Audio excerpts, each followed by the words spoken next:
good evening, everyone, and welcome to tonight's episode of Creative Characters. I am your storyteller or game master, the Ravenous Archon, and tonight we're going to be looking at Vaesen, which was published by Free League in 2020. They are also known for having produced the Alien RPG, which we've run on the channel, Tales from the Loop, which we've run on the channel, Coriolis, which I have been looking at, and I'm excited to try to fit into the schedule, and Dragonbane, some of their best games. Vaesen is set in a turn-of-the-century Nordic backdrop and draws heavily from the region's myths and folklore. It was created originally by Niels Hinze with beautiful illustrations from Johan Egerkrans. The game focuses more on the investigation and the hunt of a monster.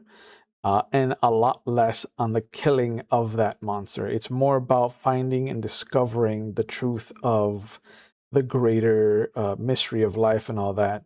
Vaesen is often compared to Darrington Press's first published TTRPG, which is Candela Obscura, which we also have had a episode of Creative Characters on there. You can go check that out on YouTube.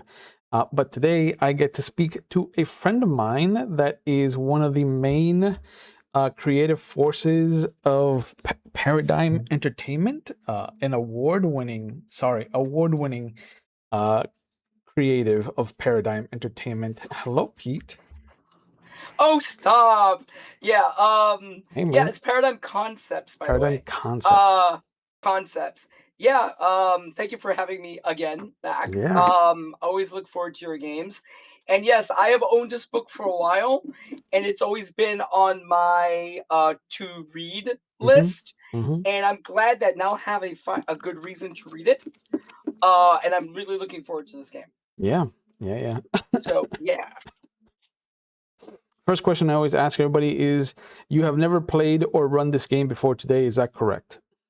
Oh, dear God, no. I have no idea how the system runs or anything. I'm going in completely blind. Perfect. Yes.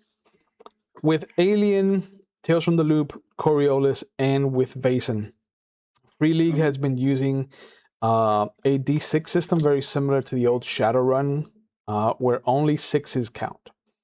But you only need 1 6 to succeed. Okay. Pete, before we get into the meat and potatoes of Vaesen, though, let's find out a little bit about you. What was the first game that you remember playing on your TTRPG journey, and do you still play it today? It was Dungeons and Dragons, the red box. Oh, the OG gate. The OG red box. Basically, I was there was a bunch of teenagers, and I was like 12, and they kind of like adopted me in hanging out with them. And every time I would see them, we would hang out, ride bike, and I just hung out with them. And one day they asked me if I wanted to play Dungeons and Dragons, and I went, "What the fuck is that?" And they decided. So in the game, I was literally a street urchin, a thief that they found. So I was playing me. I had such a blast with it, and at the same time, my teacher, a teacher that I will always remember her. God, I love her. Finally found the types of books I wanted to read, and that was The Hobbit. Of course. She kept giving me different books, and I didn't like them. And then one day she gave me The Hobbit, and I devoured it in a weekend. And it's like fate would have it. The next weekend, I played Dungeons and Dragons. Perfect. Yeah, it's like the fates went. Oh. So yeah, Dungeons and Dragons. I have not played the original edition in a long time, but I played a second edition campaign a first edition campaign that lasted till just recently. I think it went over 2 years. Wow. Yeah, I there's a second edition game that's kind of on and off. We jump into it like every 2 months. We'll get together at Ralph's house. It's 6 of us, and we'll play like the entire damn day. But yeah, I still play, and I play. Of course, Arcanus is our fantasy setting, and it's using the 5th edition rule set. So right there, I'm playing Dungeons and Dragons, even though it's my flavor with my twists on the rules. Mhm. Like our own psionic system, because I think the WotC system sucked, Yep. stuff like that. Yeah, yeah. So, We'll talk about Arcanis in a little bit. Don't you yeah. worry. I worked that into the questions. I got you. Oh, cool, cool, cool. Yeah, yeah, yeah. Pete, you don't have a fancy like alter ego like I do on the interwebs. Like you actually use your name out there. So how did you come up with Stat Monkey as your like uh social I didn't. media? Oh, okay. So, Okay. way back, Mhm. I was a playtester for third edition Dungeons and Dragons. Okay. And when the OGL came out, a bunch of my friends, Paradigm Concepts, Henry, and everybody, Mhm. they wanted to start writing D&D adventures, but they had no idea how the rules worked. So they Mm. brought me in as their rules guy. And because I would literally spit out stats and percentages, they called me the stat monkey because it was like stat monkey, ooh, stats, and it stuck. Even our fans were calling me stat monkey. So I've been called stat monkey for like 24 years. Okay. Yeah, yeah, yeah. So you don't I just you recently started pushing it online as like my online persona. yeah, yeah. When you're creating character names like for Rotted Capes that we'll touch on for Arcanis, Hmm. do you do the same thing? Do you kind of like let other people have a go at it, or do you Oh no, what's your no, naming convention? I come up with my own names. Except, okay, no, Rotted Capes. I've had friends of mine just toss me like a name and a character concept, and I'm like, I love that. You know what I mean? Yeah. Rotted Capes is a lot of my friends have their fingerprints all over Rotted Capes, especially my daughters. They both have their fingerprints all over that damn game. Nice. There's little things that they came up with that I threw in the book. Um, but no, naming is something that either I come up with or at Paradigm sometimes we'll like collaborate, Mhm. like character, like archetype concepts or like organization concepts, because like in our game, most of our rules are there to show you the world. You know, you're not just a knight. No, you're a knight of that order, and they have their own little niche. So Mm. naming conventions is something either I've come up with or sometimes it's like a collaborative effort. But my characters, I've always named them. Mm. Sometimes after movie characters, Yeah. sometimes after just a name I came up with. So yeah. Okay. Um, I like to start when I'm like formulating the concept. For me, I always start with the name. Like the name comes to me first. Hmm. What comes to you first when you're creating a character you're going to play? You were talking about your Daggerheart game that you got to play in, not to Hmm. actually DM, but to play in. Hmm. Um, how did you come up with your character name for that? So I was playing a Fae, Mm, and I wanted to come up with the most Fae name I could possibly come up with. nice. It was so Fae, it was like out of a romantasy novel.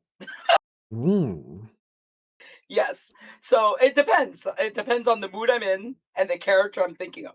okay. Where do you start when you're Yeah. creating a character? I start with a concept Mm, like gambler mm, or gambler with a gift of glib. And then I go from there. A lot of times when I come up with a character concept, I see the character in my head before like I fleshed them out. okay.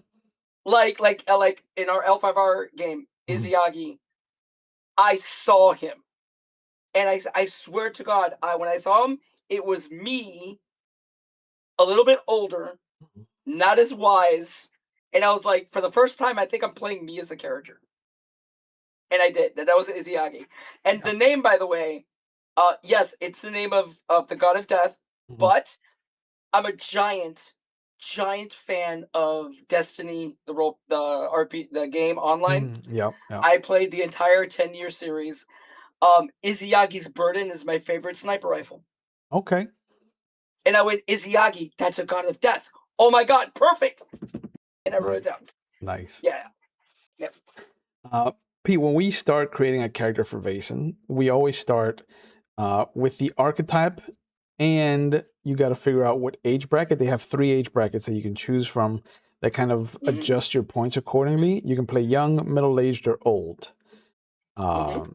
While you're looking at the archetypes in the book, which range from an academic to an occultist to a private detective Mhm. to even a servant, I want you to think about, as someone with an award-winning setting for Dungeons and Dragons, which is Arcanist that we've talked about, how old were you when you finally felt like you made it in the industry, in the hobby, if at all, if you ever felt that way about it? And I still haven't felt it.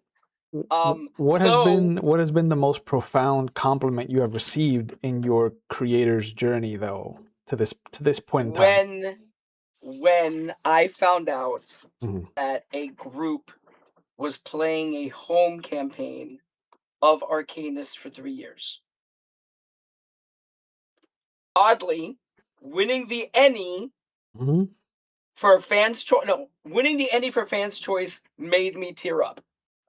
I will be honest, I freaking teared up because it was fans' choice, Yeah. and that meant more to me than a lot.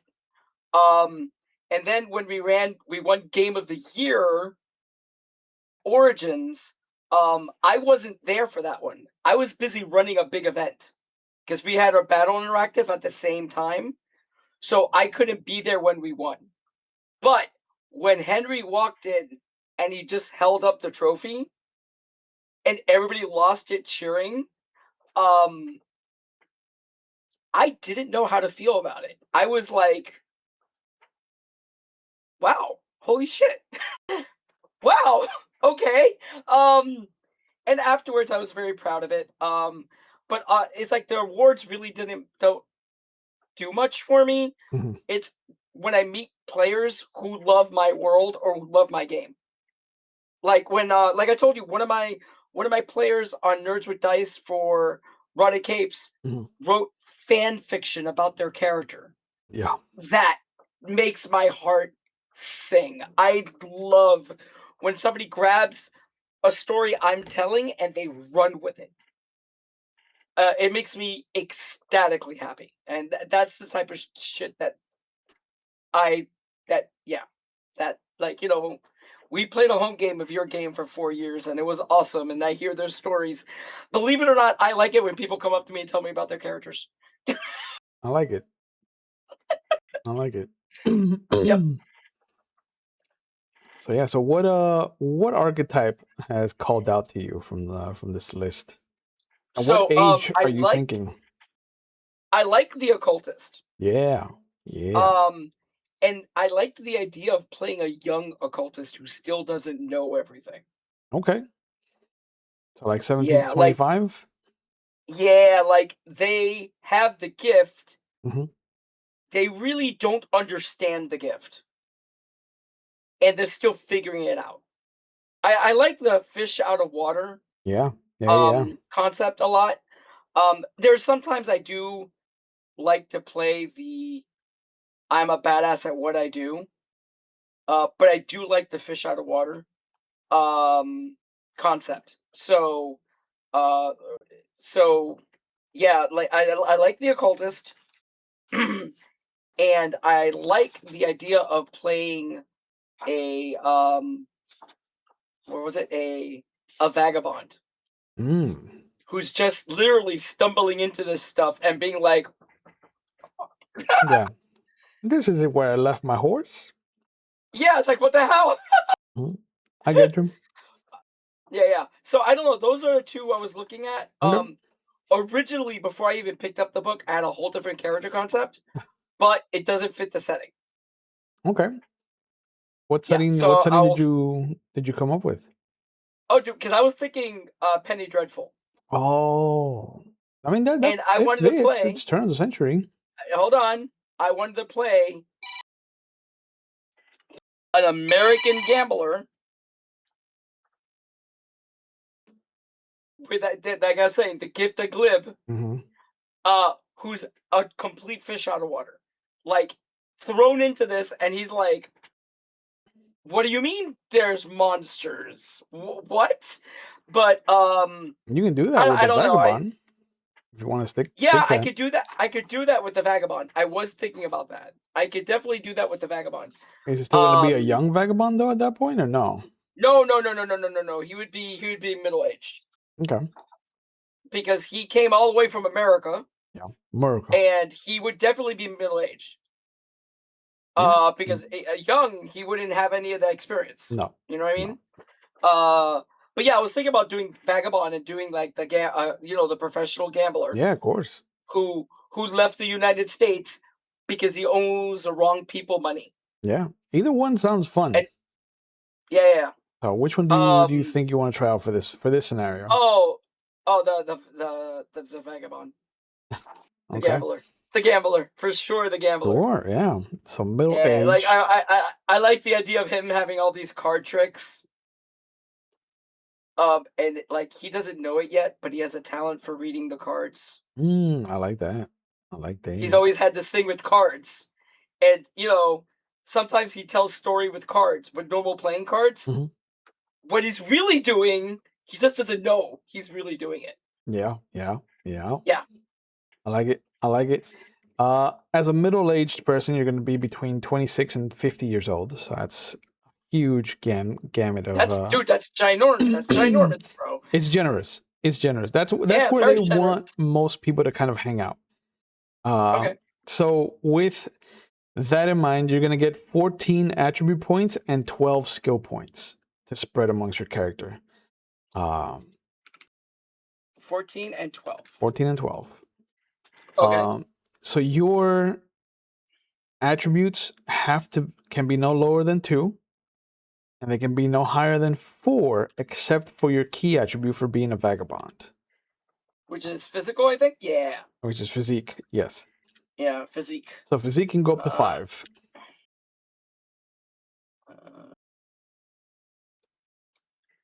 so ta-da.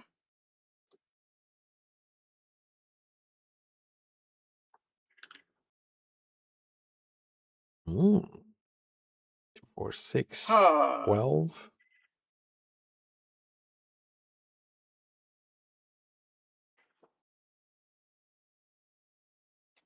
No, he has to have good empathy. He's a freaking gambler, bro. Yeah. He's a gambler. He It's reads people. it's rough. Yeah, he reads people. 12.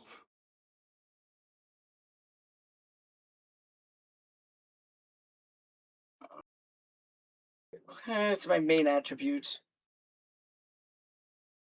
And he really knows how to read people. That's his main thing. Okay. There you go. So 8 and 6 is 14. 3, 4, 3, 4. Yep. I like it. I Yep. like And it. it makes sense because the gift of glib is empathy. Yep. He knows how to talk to people. He knows how to get himself out of situations. Yep. And he rather much talk his way out of a problem than fight his way out of a problem. Mm-hmm. But he has no problem shooting people in the face. Correct. So for putting in your skill points, you're gonna have your 12 points, like we said. Nothing can have more than 2, except for your specialized skill for being a vagabond, which can go up to 3. What's force? Force is basically anything that kind of encompasses the use of force. So like pushing, pulling, Got it. Okay, okay. throwing. They're very broad.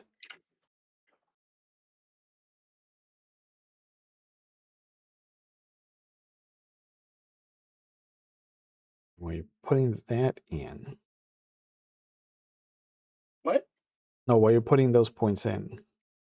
I wanted to ask you. I haven't gotten a chance to be a player at your table, and because we have so much history together, I don't think I've ever had to use the consent form with you. Was that Nope. something that you brought up in your erotic cape stream? Did you guys talk Oh yeah, about? the one Yeah. Yep. For both the Nerds with Dice Mhm. and the my longer running one on Stat Monkey, Mhm. my Key Largo, Mhm. my Montego. keys rotted tropics. Yep. Um, we had a slot zero where we discussed it. Mhm. Like I still remember one person told me they have a problem with descriptions of like body parts cracking and stuff. Okay. And like there was an episode that I went straight horror, like horror, Mhm. and I stayed away from stuff like that for her. But yeah, I always bring that up. Now with my closest friends, Mhm. I already know what bothers them. We've been gaming for like 20, 30 years at some points. Yeah. Bro, if I don't know you by now, I apologize. Um though I do have to say, uh we did play. I have a friend of mine, Raymond, who's probably one of the best vampire GMs I've ever played with. Okay. And something happened that was so disturbing that the entire table went, "Could we have a minute?" Okay. Yeah, and it was great because it was a character we cared about, and then something happened, and everybody was like, "We need a minute." Even my wife, because my wife doesn't play often, Mhm. but she will play every game runs. Even my wife was like, "I need a minute."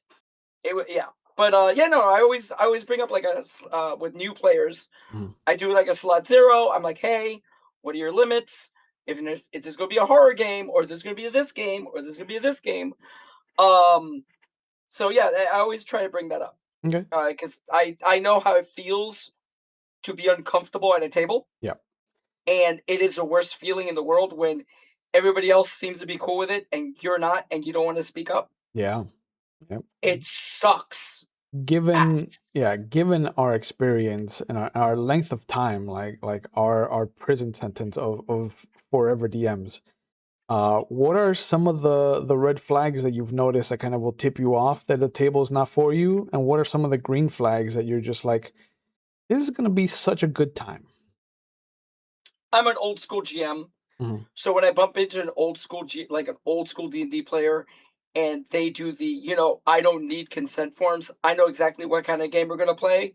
Old school D&D, and I because I grew up playing it, I have no Mhm. problem with it. But I know how other people could have a problem with it. Mhm.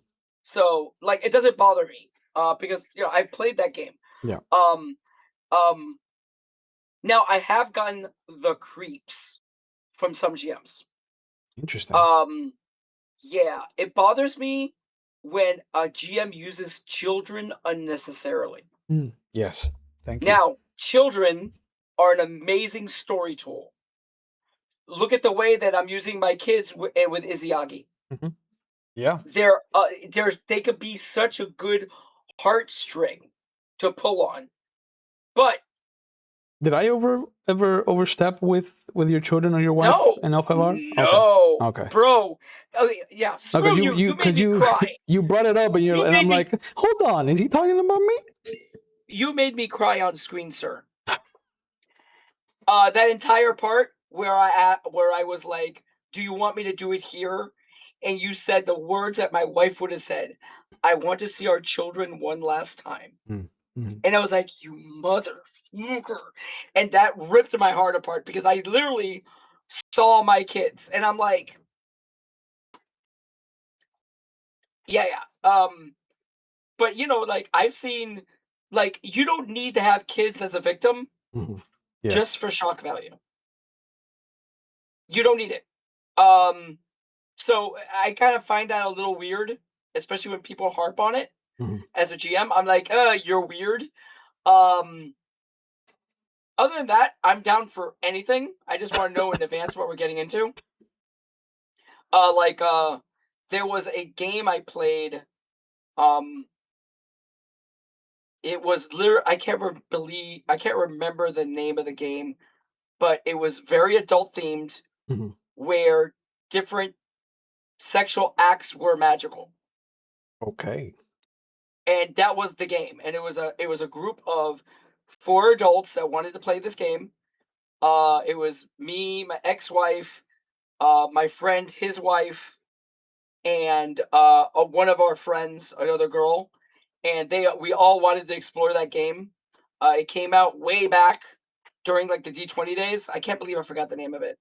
But it was cool because we all knew what we were getting into. Mhm. And our GM made us come up with a safe word. And the safe word was Dungeons and Dragons. Okay. That's a long safe word.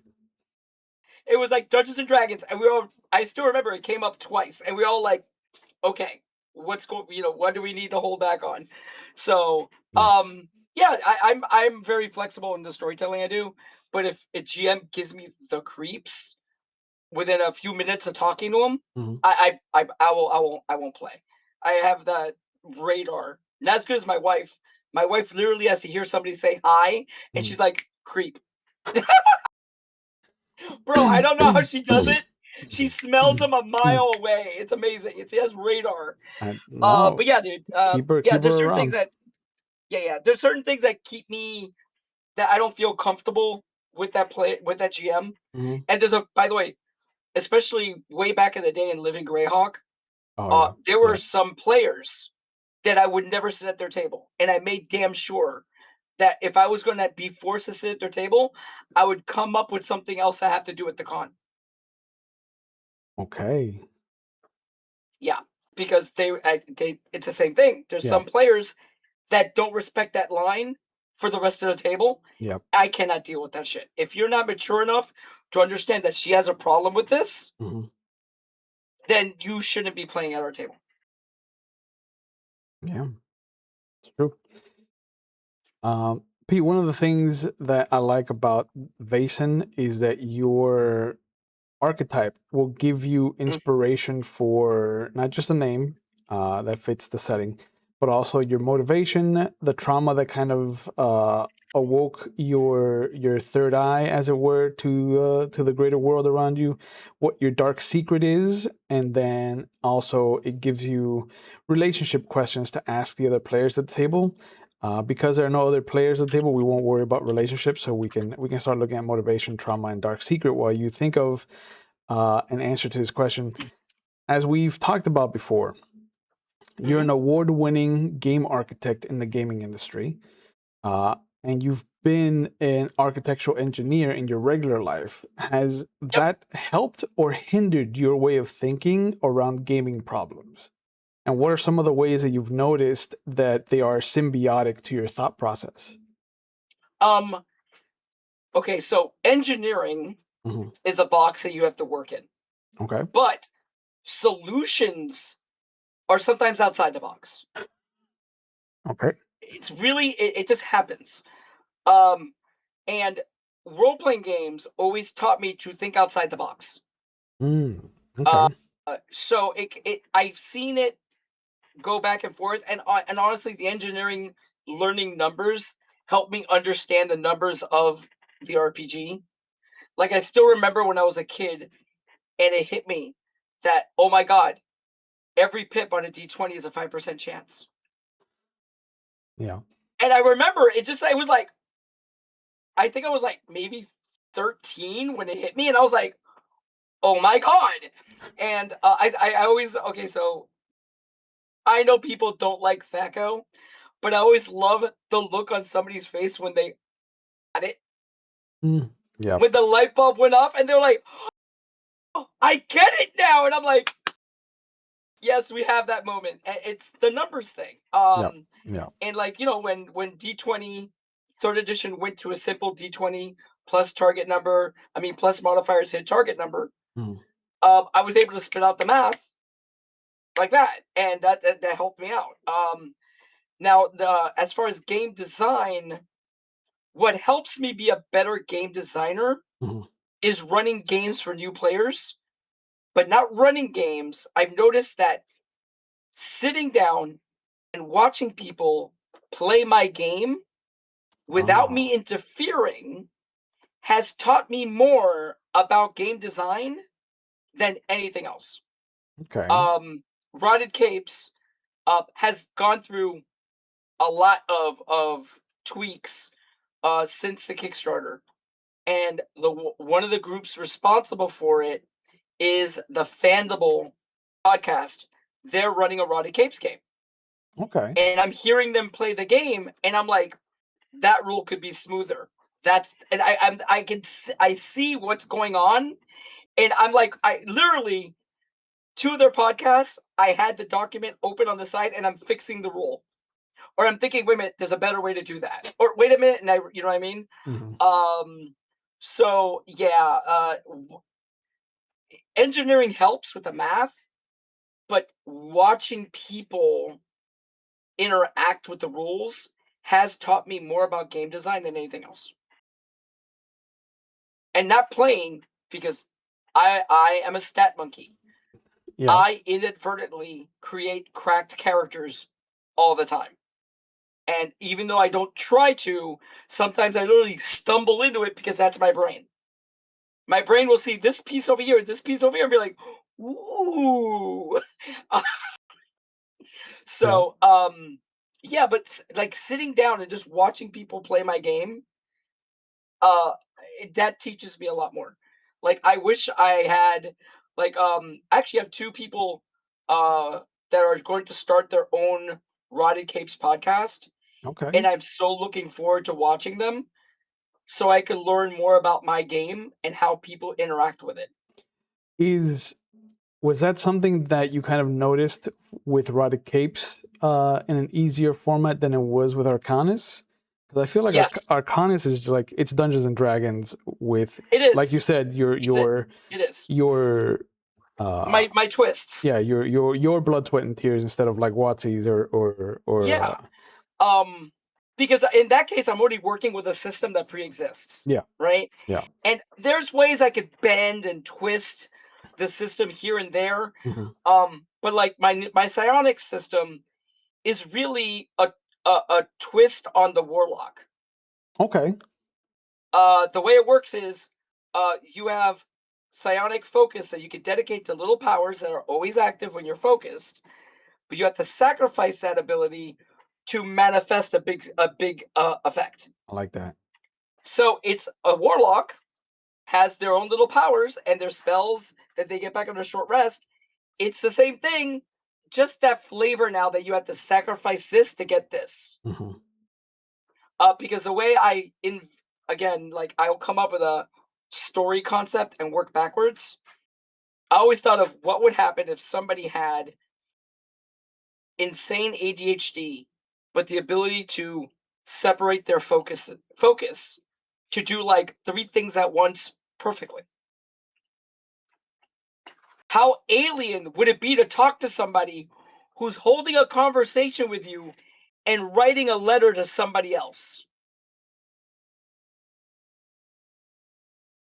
So that's kind of like what I did with these guys. They could rearrange their brain on the fly.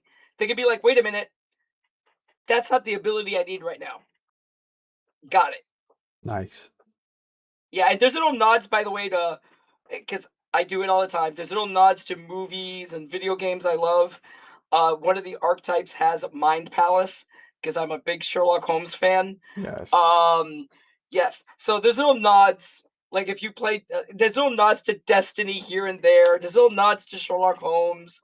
There's little nods to everything because you know, every story's already been told. Yep. It's just how you tell it. Yep. Yep. Okay, Pete. So, what are you looking at for your trauma, your motivation, and your dark secret? What is how do you picture the this gambler's? Um. So the motivation. Mhm.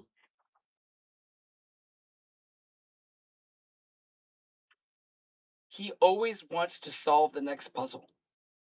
Okay, The way he even sees gambling, he sees everybody he plays against as a puzzle. Ah, that's your tell. Ah, that's when you do that. Oh, now I see how you're counting your cards. So everything he sees it almost as a puzzle. Like he would have been a damn good investigator if he would have gone down that path. But the easy money of gambling is what tempted him to start like slinging cards.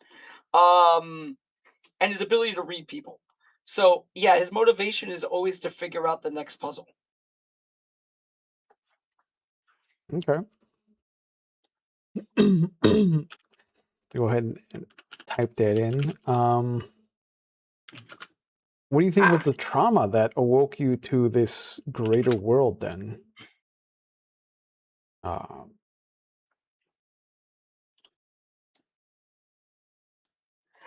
that is a good question. yeah. I love that they give you examples where you're just like, you can take this if you want, a quick and dirty character, or you can use it as a springboard. Because like the first one is like, you saw Revenant rise from its grave, and I'm just like, that would traumatize me. Yeah. Yeah. Oh, okay. Yeah, you got something? Oh yeah.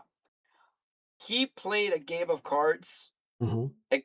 against a stranger he bumped into the woods that wasn't human. Okay. And the only reason why he lived is because he won the game. Okay. And that's when he was like, monsters are real? What the Yep. Okay. Oh, by the way, Yeah.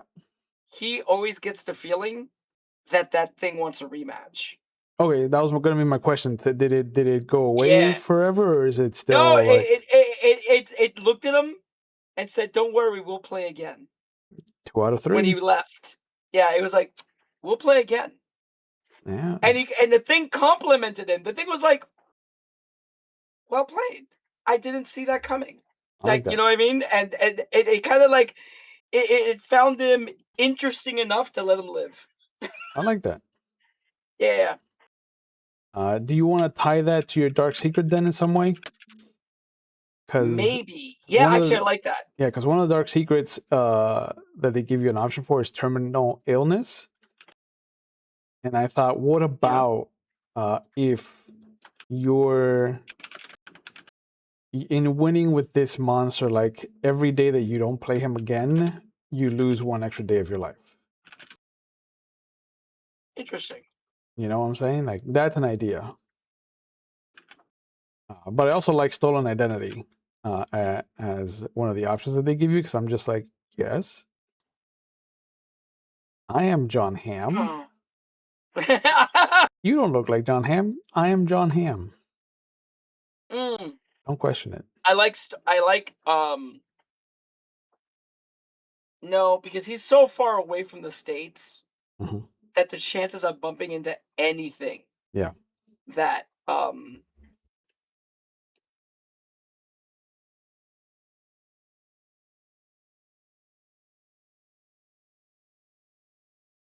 okay, I got it. Okay. His dark secret, the cards talk to him. They always have. Okay. He doesn't know what it means. He always just the cards have always spoken to him. Every time he plays, it's like he sees like no, that's not really a dark secret. That's just his head. Yeah. A dark secret. Um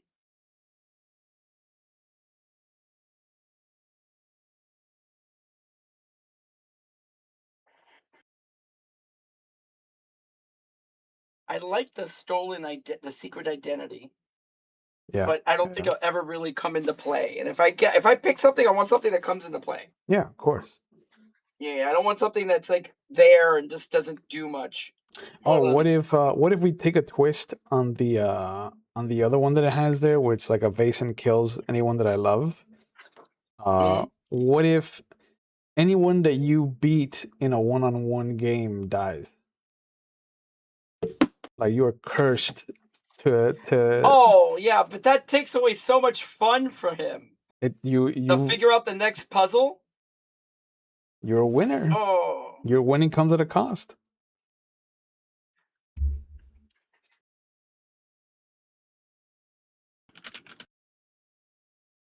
Just an idea.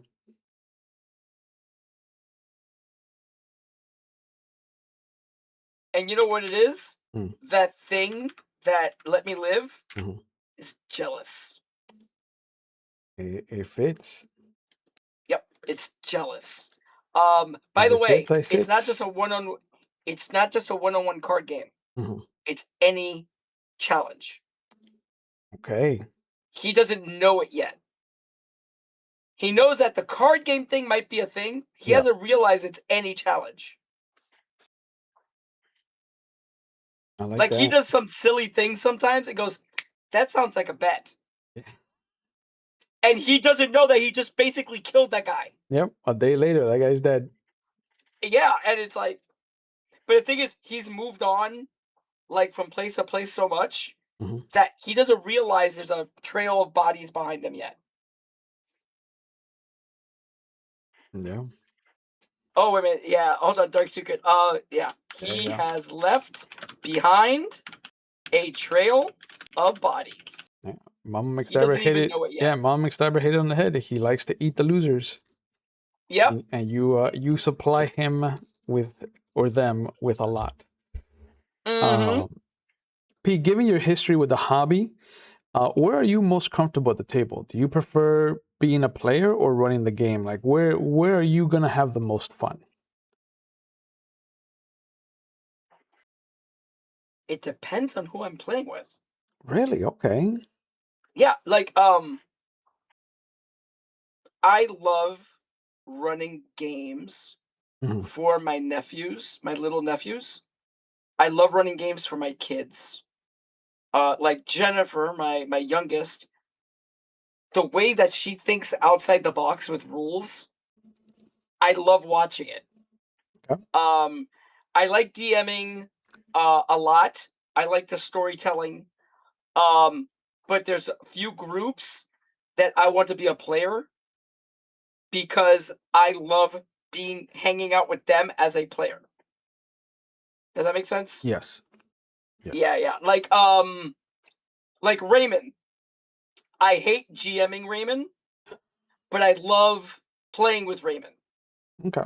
Or I love Raymond GMing me like his vampire campaigns. But I don't like GMing Raymond because I like to think that I am a cheese monkey. Mhm. I am an amateur compared to him.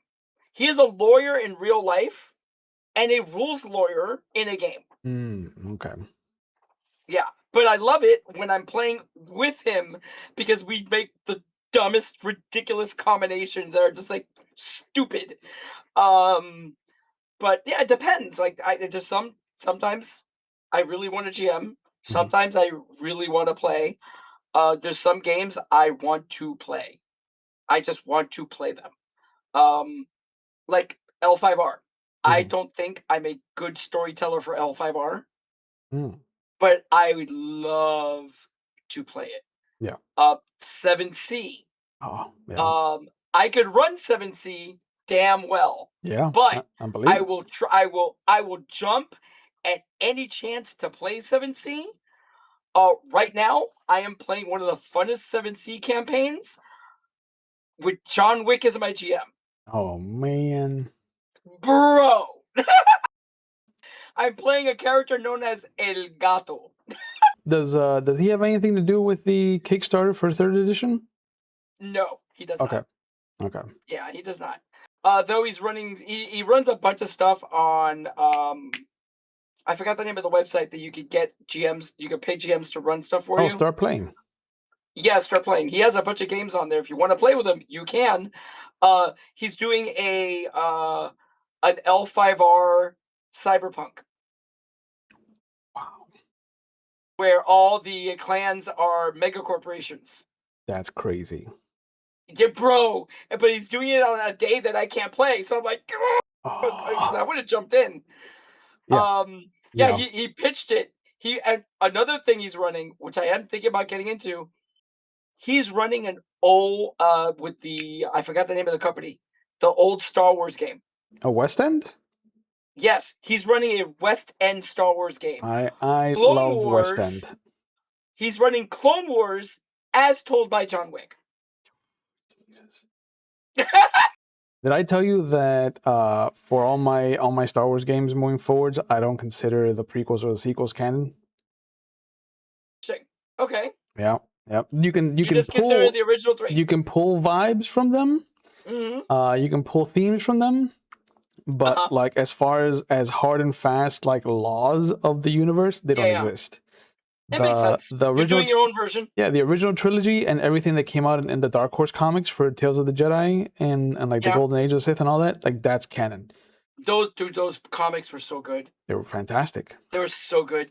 I still remember the first time I opened up one of the stories, and it was Luke Skywalker dressed in black, and the AT-AT shooting at him, and him going no, and then Yep. collapsing the AT-AT, and I was like, oh, Yeah.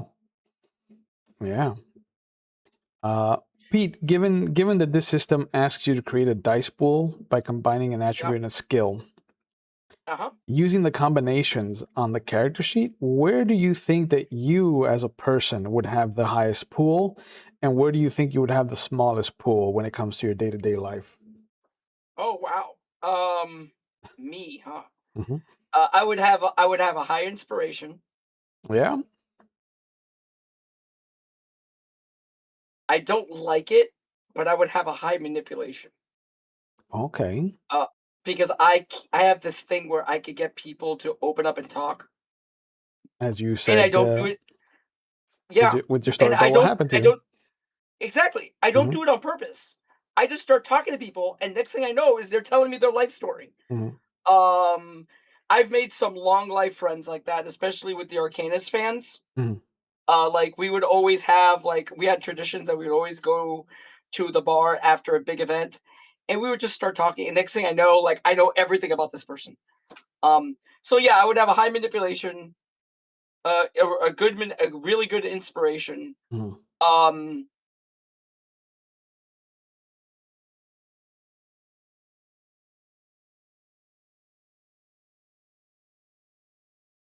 and I think I would have a decent investigation. Okay. Yeah, but like I'm not really a physical person. But Though you do I am, CrossFit. I do. That's true. You're right. Yeah. And the thing is, I'm really fucking good with my gun. Like Mm. I do nice groupings. So like range combat would be, and I think I told you, when I was a kid, I was junior longbow champion in Florida. Mhm. So like range combat, I would be good Yeah. because I'm talented with it. Uh, but yeah, yeah, agility I would be okay. Force I would be good. I'm not great, but it's not like I'm out of shape for being 53. So No, yeah, you're pretty spry, bro, for your advanced age. yeah, yeah. Well, because I made a point to because I want to be here long enough to drive my kids crazy. Perfect. That's my goal. That's the Yep. goal. I want to be here long enough. Yeah, I want to be here long enough to drive them crazy. I like it. I like it. Yep. Um, Pete, since you've been everywhere as when it comes to the hobby, what has been your favorite genre to explore, or is there a genre that you've wanted to kind of dip your toe into but haven't had the chance yet? Like what screams fun for you as far as genres are concerned? Themes. Okay, genre I always wanted to get into but never did. Hmm. Well, I did. I dipped my toe in it but never did a campaign. Okay. I love cyberpunk. Nice. I'm a big. I grew up watching anime. Ghost in a Shell was one of my biggest oh my god animes. That and Appleseed. Hmm. And that kind of like I really wanted to play that. Uh, and themes I Hmm. like to play. I love stories about family. Okay. Even when I was younger, I realized that stories about family always grabbed me more. Mm. Even in high school, we had this campaign. It lasted the entire time we were in high school, Wow. and we wrapped it up. And we wrapped it up the story right after we graduated. Before So everybody went off to college and everything, we wrapped up the story. freshman to senior year? Um, yeah, actually, even no, we started in junior high. Wow. Okay. Yeah, we started in junior high. When Damn. we got to high school, we kept going. We played every freaking Sunday. It was like church. Yep. Every Sunday, we went to my friend's house and we played, or we would play at my house because my mom always had the idea of I want to know all your friends. All your friends are invited to my house, so I know the people you're hanging out with. Yes. Yeah, so my mom would feed everybody, so we would play at my house every once in a while, Yeah. and even that game had like just these really strong family elements to it, Mhm. and I always got. I think it's because my Hispanic family was so damn big when I was a kid, Yeah. and it like I could grab onto that. Um, that and again the fish out of water. I love playing the fish out of water. Yeah. Yeah, like and it's funny because I didn't mean to. Your 7C game Hmm. when I'm playing the Castilian, who's like, "What do you mean werewolves? Next thing you're gonna tell me they're vampires? There are. What the fuck?" It was not like this in Castile. It's like, no, no, It was not like it's in Icen's Castile at scary. all. Yeah, Yeah. Icen is scary as fuck, bro. Yep. I love that. I love playing the fish out of water. Yeah. I always like that story. No, I he even was a like lot of fun to books. follow. Yeah, yeah, yeah. I even like books like that. Uh, Books where the characters like the fish out of water. I always liked them. Um, Mhm. I still remember this one D&D book, D&D uh book Mm. that it wasn't amazingly written, but it was all about a sorcerer figuring out they were a sorcerer. Okay. And I loved the thrown into this thing of magic and not knowing what the you're doing. I just loved it. Yeah. So yeah, I always like the fish out of water type story. Okay. But themes, I would kill to do a good Shadowrun game. And here's another one I would love to do. And it's rare as hell you hear people doing it. Hmm. I would love to do a BattleTech game. Wow. I love the lore of BattleTech. Okay. Yeah, you're I right. love the I lore of BattleTech. never heard anybody be like, I want to run a BattleTech game. Yeah, dude. I'm the only one apparently. Uh, Pete, in your experience, in all aspects of the hobby, what do you think makes a good game great, and what makes a mediocre game terrible to you? Like, what are the hallmarks that you've witnessed for yourself that you've kind of gotten a chance to add to your like Bible of like this is what makes a good game good, or And it's changed over the years. I bet.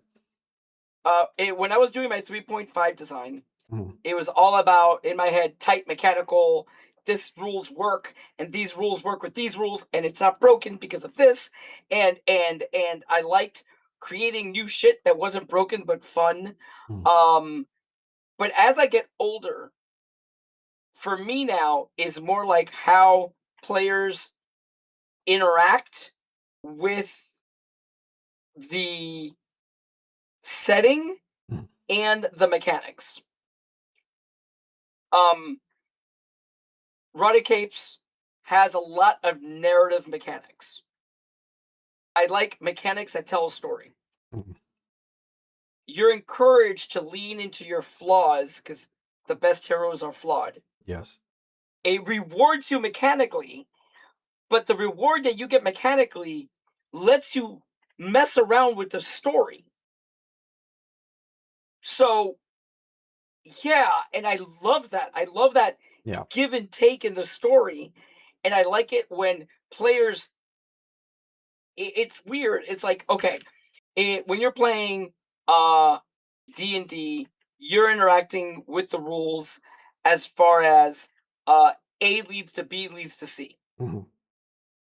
Like okay, I could use this combination to do this. It's almost like playing Magic. It's formulaic for sure. Yeah, but and it's not always formulaic because I've seen like my kid do some out of the box things with like abilities. Like one of the things that she blew me away was her first freaking D&D game. I give her a warlock that made a deal with a little fae and gained powers. Well, they're fighting a dire wolf, and one of the heroes drops. Mm.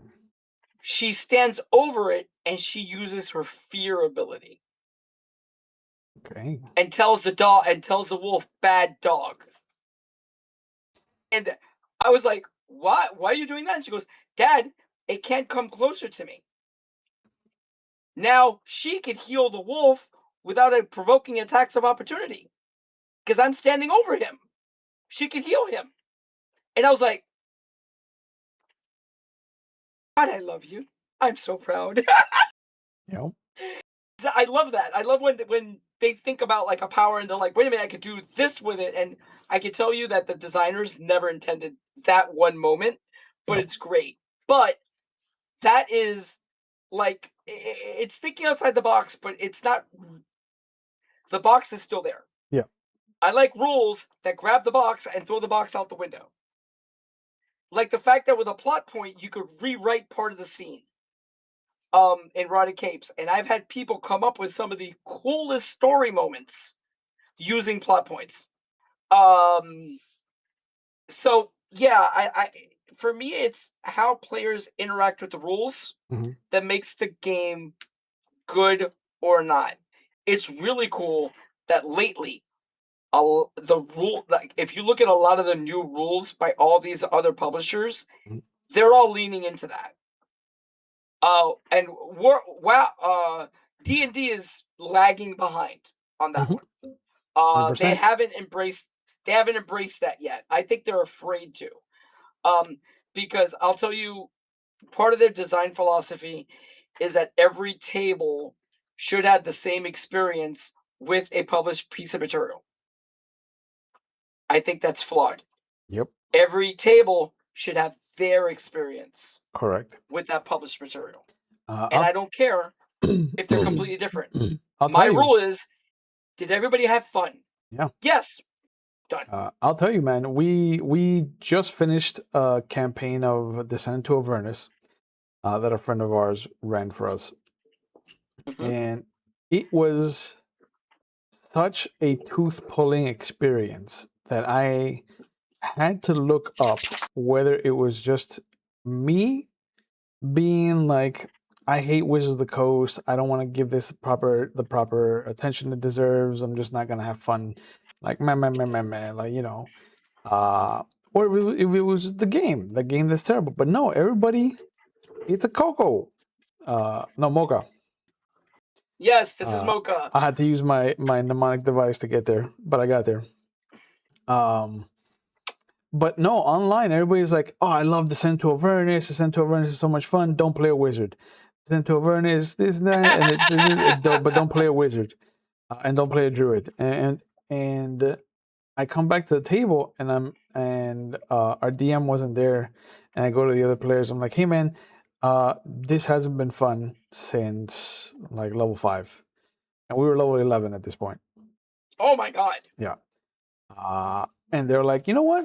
Recently it's been garbage too. Like I don't like it." And I was like, "Well, everybody online seems to like this game, so I don't want to point fingers, but I think I know what the problem is." Well, Uh, it's also the GM mhm, because I have grabbed subpar adventures written by companies and ran amazing games mhm, because the idea was cool and I don't mind going off mod.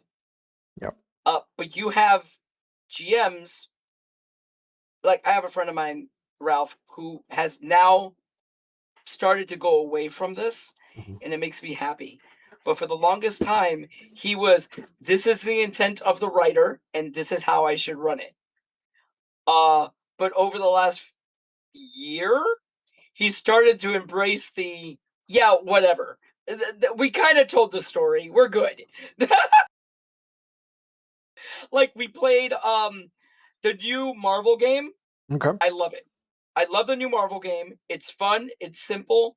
It's not designed really for you to make your own character. It's designed for you to pick up an established character and play for a night. okay. Yeah, it's not you're not telling a campaign. You're just telling some fun games and some fun stories. It's a comic book. And yeah, it's a comic book, bro. And we played the adventure that came out for free RPG day, Hmm. And at the end of the adventure, I was playing Rogue. I stole Kaishu's powers Nice. and made a deal with Doctor Doom that I would become the head of that section of Battle World, and the mutants would stay there, but there would no longer be slaves. And Nice. that was not in the adventure at all. Nope. But the way that everything ran out, he just ran with it. I'm so proud of him. I'm like, you Nice. finally grew! You've Yay! you've done it. Yes, but there's a lot of GMs I bumped into where Mhm. they believe this is the way you run the adventure. Yep. This is the way the writer intended. That's the way I'm going to write it Yep. and run it. And I think you're kind of missing the point of role playing at that point. Yep. If you're going to run a script, why are you running a role playing game? Yep. Yeah. I agree with you. Pete, you have a talent for being loud and boisterous at a table, and then that's not a character choice. Like, that's just who you are. Uh, Yes. w- as you go to page 50 to look at the talents you have available to you, what other talent do you think has served you well in this hobby? And what talent of yours have you considered a hurdle to overcome in your day-to-day life? How have you dealt with both of them? um, my ADHD Hmm. is a blessing and a curse. Yep. Because I have um my memory is Swiss cheese, Hmm. and it sucks. But then there's things that stick in my head for freaking ever, and I can't get rid of them. Yep. And it's never what I want to keep in my head. Of course. Um, so uh, my ADHD is a blessing and a curse. Hmm. My ability to just talk to strangers is a blessing. Um, I've met so many fucking cool people just because I've said the word hi. Yep. Um, and it's weird because when I was single, right, I could do it with people, but I couldn't do it with girls I wanted to say hi to because girls were scary. But um, like if I They met frighten me. like I met the way I met Nani, my wife, Mhm. is I met her through a friend group, and I felt comfortable to just start talking to her. But I could never walk up to like a random girl and say hi. I couldn't. Yep. But you sit me down at a table with like five people, and I'll just spark up a conversation. Um, so that's probably the one thing that has served me the best in my life. Hmm. The fact that I could just talk to people. And it's amazing how many people never feel like they want to, like somebody wants you to be part of the conversation. Um, that's another thing I really like doing in games like D&D and other games I run at conventions. Hmm. I pay attention to the table, and as soon as I see that one person that feels like withdrawn, I will pull them in. And I love seeing that light up when they feel like they're being like really cool in the story, and I love that. And the social aspect of role playing, Yes. all of that I love. Um, so yeah, as far as talents, uh, funny, my character glibness, Hmm. being able to talk to people would definitely be one that I would be good at.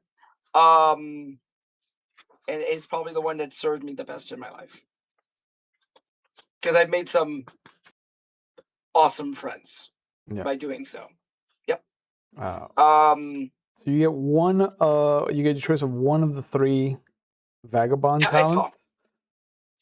Yeah. Yeah. And where do you think you would fall under resources? Because you get to start between 1 and 3. Definitely suspicious. I'm a Okay. gambler. Uh, oh, this new talent. Oh, I had to write it up there. Uh, sus. Suspicioso.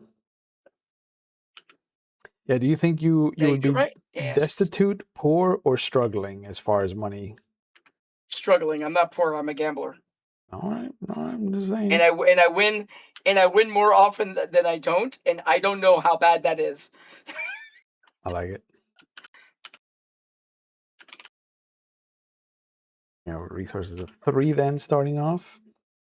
Mm-hmm. And now, before we go into your items Mm-hmm. at the end here for character creation, uh, Pete, when going through the process of character creation, like we've been doing, Yep. what is your preferred method when you're DMing and when you're playing? Like, do you want to bounce ideas off a GM as a player? Do you want players to bounce ideas off of you, or do you want them to kind of come to the table with like a finished product, or like just this It this? depends on what I'm running. Mhm. It depends on what I'm running. And it depends the type of story I'm trying to tell. Does that make Okay, sense? yeah, yeah, of course. Like sometimes I have no idea. I haven't. Okay, so sometimes I have the general vagueness of a story, Hmm. and I want the players to come in and tell me the story, Okay. and then I run with it, right? Mhm. Um, and sometimes I have a really cool endpoint and a really cool beginning point, and I want to see how the characters get from here to here. Okay. Because sometimes like I'll come up with a MacGuffin Yeah. for the story. Like there was an Arcanus one shot I ran for some people that basically was uh did you ever see the eagle? I think so with Jackie Chan. No, the eagle, it's Roman. Oh, I don't think I did. Okay, so it was basically kind of telling the story of the eagle, except it started with um a group of legionnaires waking up from a battle. Okay. They just hadn't died. And it was like they were six players of 15 legionnaires, and they were the officers. Like they were higher ranking. So the other survivors looked at them like, "What are we doing?" Yeah. So it was cool because at the very beginning, I'm like, "There's two ways the story could go. You could decide that you're just going to try to survive and get out, or you could go after the Legion banner and bring that back because in Arcanus, all the Legion banners are artifacts. They're from the first Imperium Oh. of Man. They all have powers. They're all amazing. So they had a choice. They're like, hey, you could leave or you could go after it. And I didn't have an idea of where the campaign was going to go. I just had that beginning in my head. And I let them go from there. I like it. Um, Another campaign I did, um, I had the end scene in my head, and the end scene was a particular battle that I had in my head. So I started the players as first level. As actually, I remember this one. I actually came up with rules for 3.0 for 0 level players, Okay. and it depends on the actions of their first adventure, what class they were, Interesting. and then the main bad guy that caused the catastrophe at the beginning was who they were going for at the end. And I just let them come up with stuff. I was like, so what are you guys doing? And this is a world that I've never published. Mhm. It's my own game world. Um, I never published this. It's sitting in folders. Yeah. Someday I might do a vanity press just to put it out for the world. But my players knew my world, and they were like, "Oh, to get this guy, we need this, and we need that, and we need." And they basically built the entire campaign for me in 2 days of discussion, and I was Nice. like, "Great!" And then I ran the game. Nice. So it depends. It depends. Like right now, my kid wants me to run for her the first 5 year story arc of Arcanus. Okay. All those are RPGA style adventures. They Yeah. run in 4 hours. This is a story. You play through it. So that's going to be different. That's going to be like, make whatever character you want. Here are the rules. Have fun. Yeah. So it depends. It depends on the story I'm telling. It depends on the table I'm with. Okay. Yep. All right. While you jot down the equipment that you start off with, you get your choice of a walking stick, and then a knife or a crowbar, and then either some liquor. Okay, so the walking stick Yeah. is going to be a cane. Sure. Then you get a knife or a crowbar, your choice. Knife. And then you get your choice of liquor or a pet dog. A pet dog. I know. And after you write those in, if you want to go to page 23 to look at the mementos, because you do get Hold to on a second. start. So hold on. Yeah. So it is knife. Let me put this down here. Hold on. Yeah, there's a space I'll get the for rules. I'll put the rules for it later. Yeah. Knife. Yeah. And dog. Yep. Pet dog. Yep. And oh, I have an interesting idea for the dog. okay, I like it. He came with me from the old world, from the new world. He's a half wolf. Nice. Okay, I like it. Yeah, he's a he's one of those the timber wolves. He's a mixed breed timber wolf that just started literally following me around after I fed him in some town, and I was like, okay, you're mine now, and he came with me on the boat and everything. Okay. So after you finish with the starting equipment, you get to choose a memento. You can roll for it, or you can choose. I'm gonna let you choose it. And while you're looking at them, what sheet is that on? Page 23.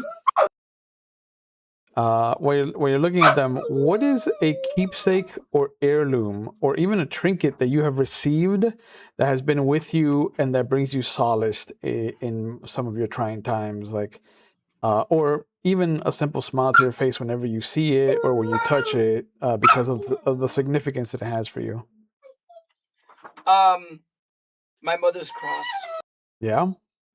I still wear it around my neck. Okay. I still wear my mother's cross around my neck. Hey, stop it. Oh, she needs to go out. Give me a second. Yeah. She needs to pee, and there's nobody home right now. So give me a second. I'll be right back. Go. Can't let your dog out before we get started with the stream, bro. What is this? Is it amateur hour over here? Out there, now he's having a conversation with that dog. Okay, With so whiskey in his Coke. I I'm not did saying let anything, her but out. I did let her out, okay, but all she's a right, pit bull, and she pees when she wishes to, all much right, like a wizard is never late. sure, yeah, sure. So you're talking So about your yeah, mom's I think cross. my memento is my mom's cross. Okay. It's a silver cross. Did she give it to you, or did you get it No, she died. After the passing? And I took it when they were ready to bury her. Mm-hmm. They were gonna bury her with, actually, better yet, it's not a cross. It's a rosemary. It's a rosemary. No, oh my God, what is it called? I thought you were talking about like your actual, like in your real life memento. Oh, Because that was real what, life memento. yeah, like that was the question. It was like, what is something that you have in your real life that has been with you? That's a good question. I was like, man, he's really giving us information about his mom's cross, and now it's a Hold fucking on. for your character, bro. Hold on. I had to think about that. You jerk. I know this is gonna sound weird. No, do it. Tell me. My boat. Yeah. Yeah, because it was my mom's boat and my dad's boat. Mm. And they kind of bought it because my dad had the giant boat at the time. This is before the Great Recession. He had his giant ass boat, and somebody was selling this boat, and it needed work. And he bought it so my mom would have like a little boat if she wanted to go out, and it was really meant for me. Mhm.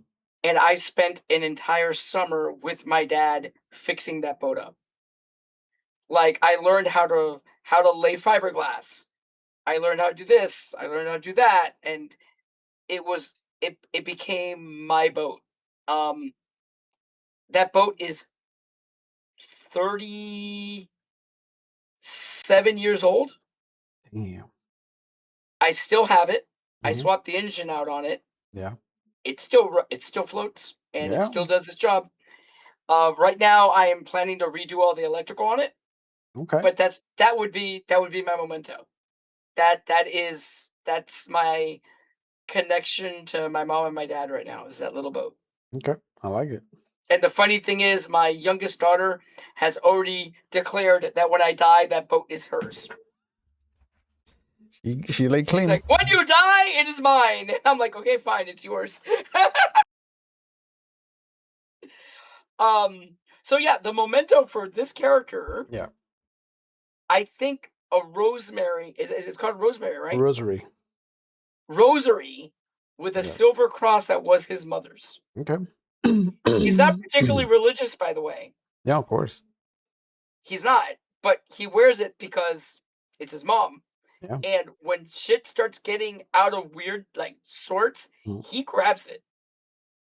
He doesn't pray, but he's like, and really, he's not thinking God. He's thinking, "Mom, please watch over me." Yeah. Yeah, of course. Yeah. What's his name? You got one for him?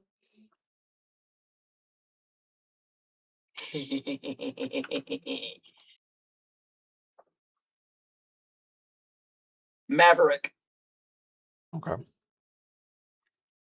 People who know him call him Mav. Yeah. Yeah.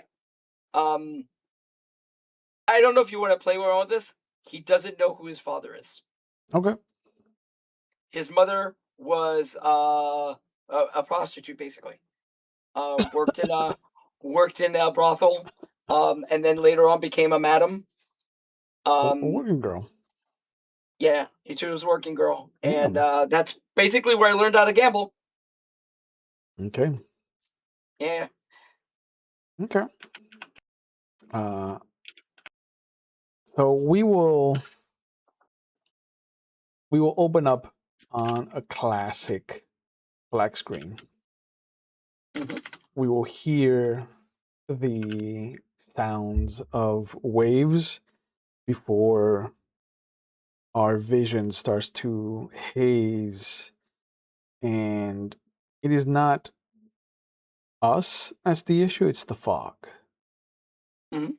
There's a thick blanket of gray mist, and although there is this pinprick of light that kind of shifts every so often, like a fast orbit of a star that is the lighthouse that you've come to know, um, is at the inlet where you're staying.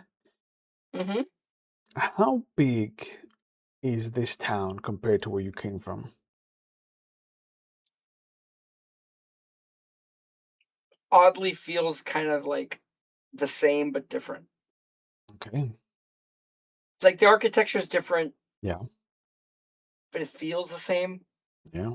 It's like that town that's in between towns that only exists as a place that people could take a nap Hmm. and keep going. Yeah. Um, it has just enough stuff going on to make it interesting, and just enough stuff going on to make it dangerous. In 80 years, it'll probably be a rest stop on a highway. Exactly. But for now, it's you can hear people talking, passing daily life. You can smell what is a combination of seawater and the offerings peddlers have. What is it that catches your attention?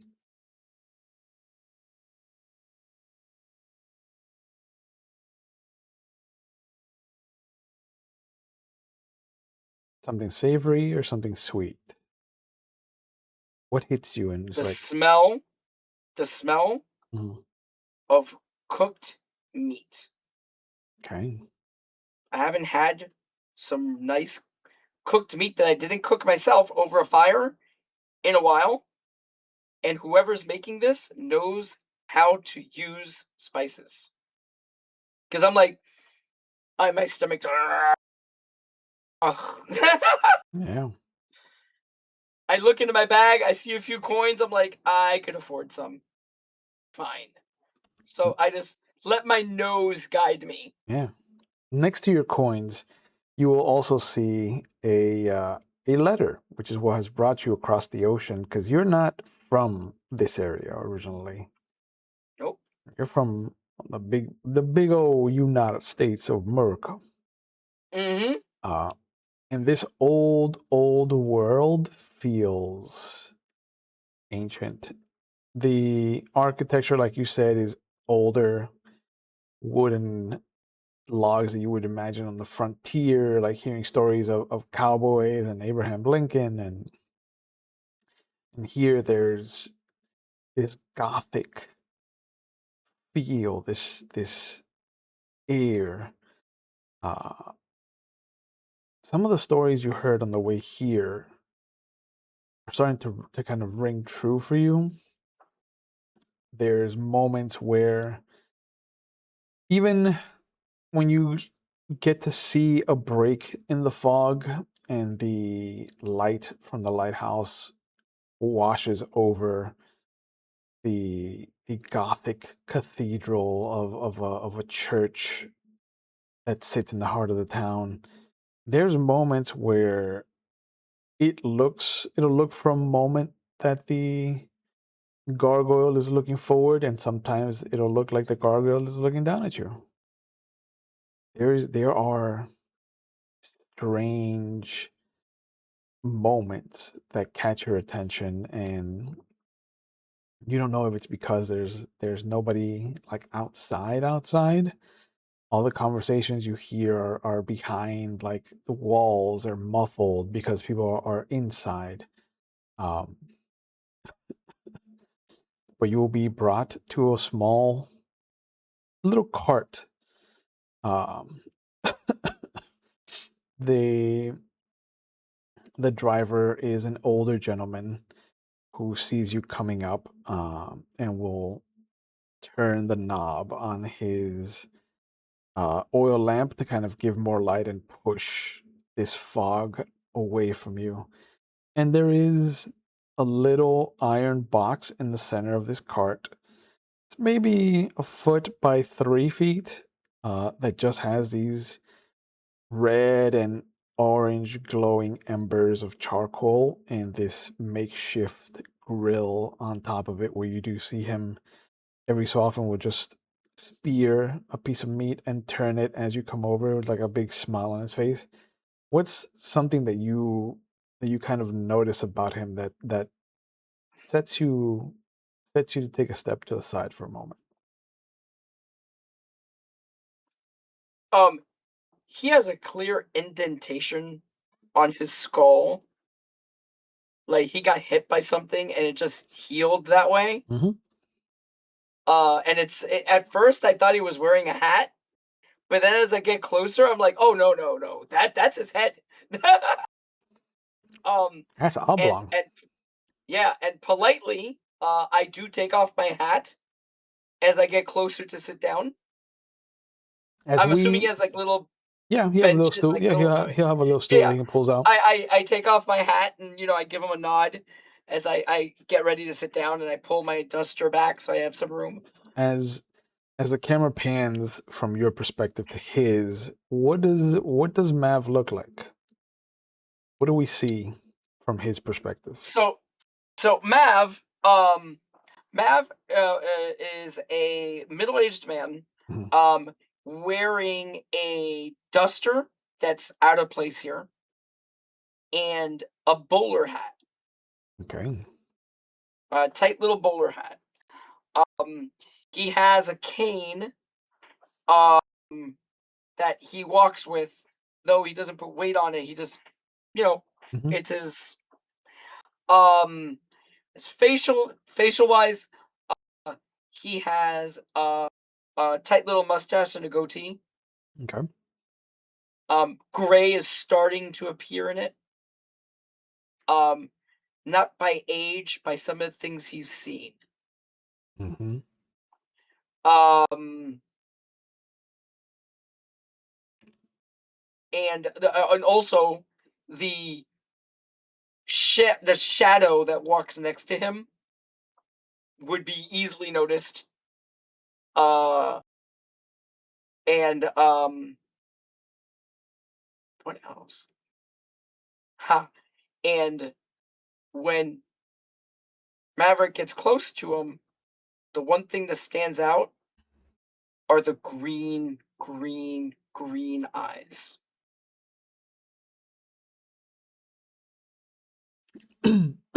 Like a little bit too green. It could be the lamplight, could be the fog. Yeah. Yep. And you see that it's hard to disguise it.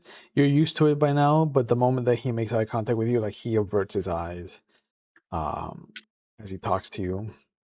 Yes. hmm Um, are you hungry, traveler? Do you care for some goat, some I lamb? am. I would be lying if I didn't say I was absolutely starving. Mm. That lamb Hmm. is what brought me. From over Oh. yonder, I smelled it, and that smell brought me over to you. So please, if you don't mind, I take out a coin Mhm. and put it on the table, and I go, make my stomach happy. Oh, and he grabs it, he bites it, he's just like, good enough for me. And he will take his fork, spear a piece of meat, grab a little wooden, like a thin little rod of wood, and just jam it through, hmm and then put a little cherry tomato, a little piece of onion, and a little piece of like a little bloom of broccoli, and then just hand it to you. I ask him to grill the veggies for a split second. Oh, yes, yes, of course. I can I, glaze them as I, well. And he shows you, he pulls out a little jar of what looks to be like this black liquid. I give him like the prayer, like, oh my God, yes, please. Mhm. And he'll pop open the glass jar and kind of let you smell it. It's a Uh-huh. it is a home recipe passed down from my grandmother. What does it smell like This to you? smells like mapley, spicy, um, almost, yeah, like, oh, you know what? Even better. Almost like a very, very strong spiced rum, Mm. Is this but what not rum, but like that spice feeling. is this the same scent that brought you over, or is this something new? No, this is new. Okay. The lamb brought me over. I'm smelling Yeah. this. I'm like, and I take a smell. I'm like, this is divine. Mm. I will put an extra flower for my grandmother when I go. And he gets a little brush and just swabs it on one side, hmm lets it sit there for a moment, flips it, swats the other side, and then puts it back away. Excellent. Um, as soon as I get the meat, Hmm. the first chunk goes to my dog, Okay. and then I start eating. And he pulls out another stool for himself and he sits down in front of you. Your accent is not from here. Whereabouts are you coming from?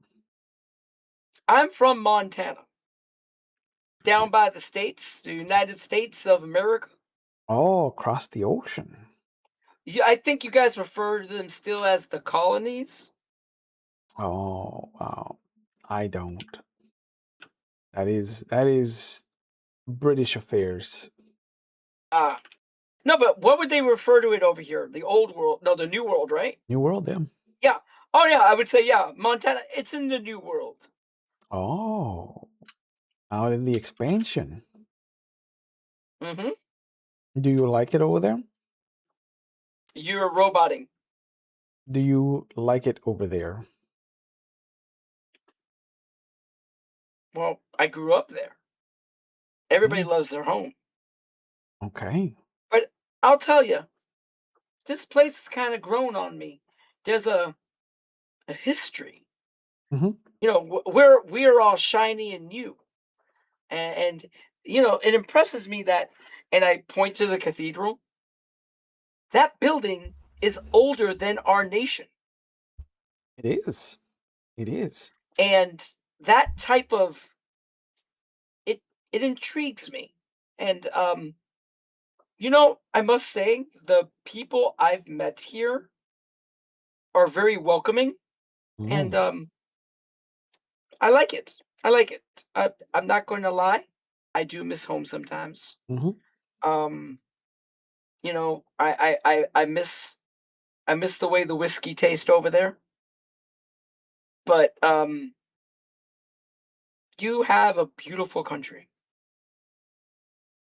He smiles a big toothy smile. And you see him grab a little like napkin, and he'll grab the kind of lather, the sauce that he put on your stuff, and he'll put his thumb in it and then kind of smear it on the Hmm. on the napkin, and then he'll write a single letter and hand to you. I I look at the lead. it just it looks odd to you because it's one of the Nordic letters. It has a little Okay. umlaut on it. Uh, but he goes, I I could not help but notice, and I apologize if I have overstepped, but you have an odd shadow, my friend. What do you mean? It I have other friends that might be able to help you if you are so inclined. Well, I'm always down to meet new friends. Excellent. Excellent. We will be having a special evening mass today, in fact, at that church. You should come. I've never really been one for mass. We Um, don't revere any god that man has made. Now that is intriguing. So, question: does anybody around here play cards? Oh yes, there there was a big house for those kinds of activities when the mining was good. But as the mountain has, Uh, as the silver dwindled, so did the games. mm, it is not so much the silver that has dwindled, it is the sacrifices that have been asked. Mining is dangerous. It is. And people have And forgotten I, the old ways. I take out a lower denominational coin, Hmm. and I go, all this meat that you cut up, I know that back there you have a few bones. If you won't mind giving me a big one for Wolf here. Oh, And and Wolf like literally puts his head on my lap like yeah, "Dunk."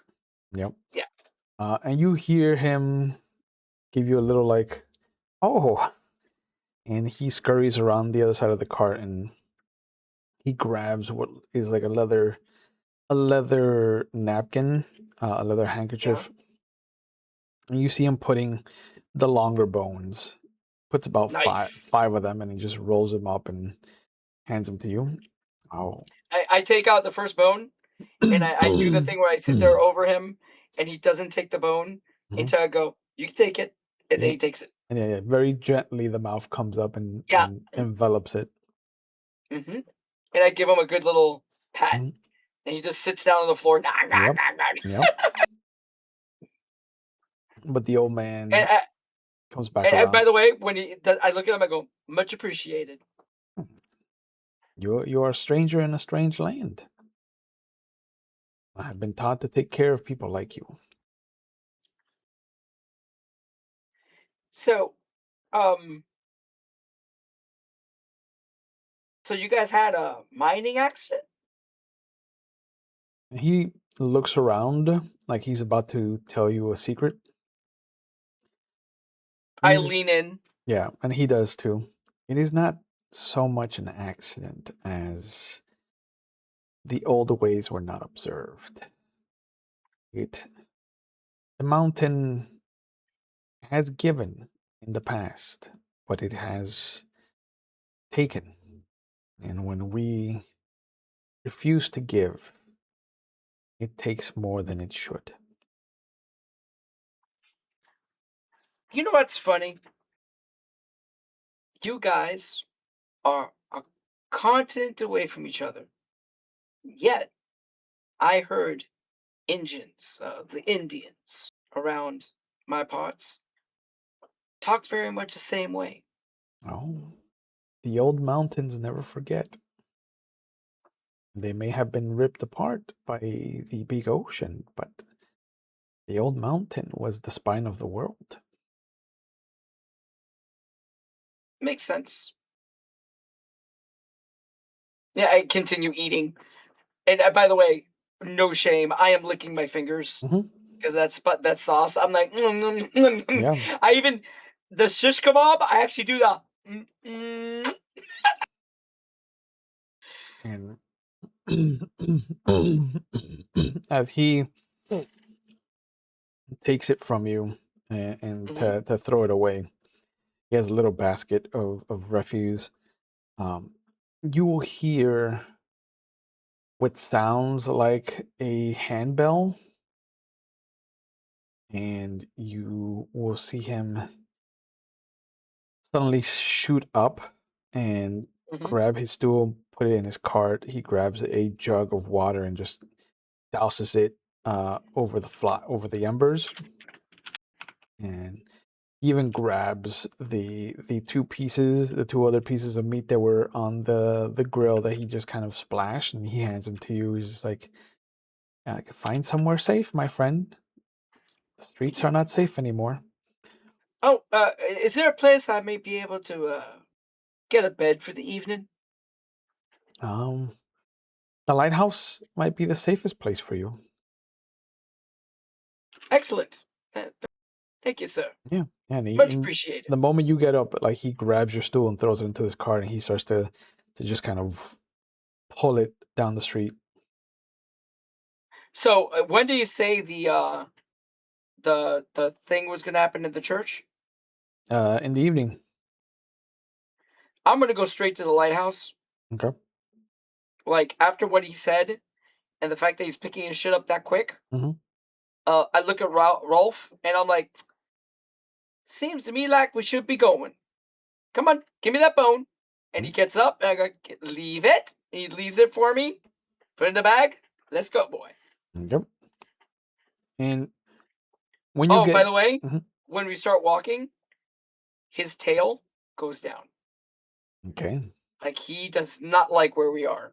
yeah, and And he's sticking right next to me. you'll hear a handbell to your right, kind of following you a couple streets down, and then you'll hear another one on your left that's going the other way. Um, Okay. so it sounds like the town has a system for whatever's happening. Mm-hmm. Um, and when you make it to the lighthouse, you will see that there is